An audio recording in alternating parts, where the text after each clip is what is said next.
Well, good Tuesday morning, everyone. I almost forgot what day it was.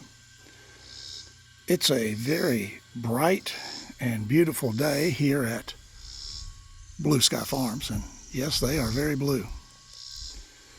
And as much complaining as I did about the rainy weather, it all comes back.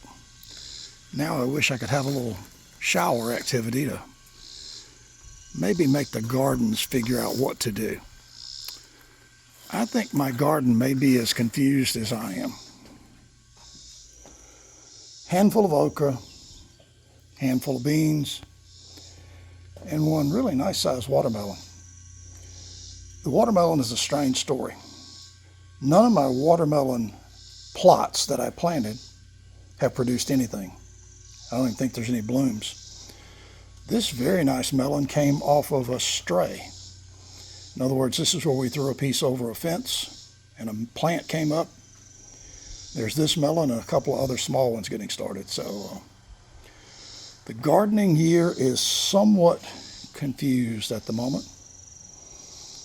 But that's just the way it is.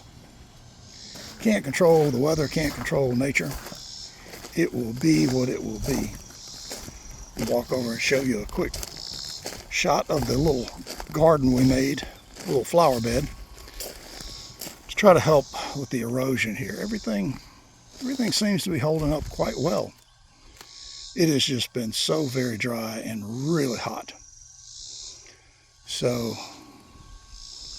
we will wander down to the cornfields and do a little watering later on this morning. We cut the okra and got the beans up just a few minutes ago. So until something else of note happens, we'll say goodbye for this morning. Hope everybody has a great day. See you soon.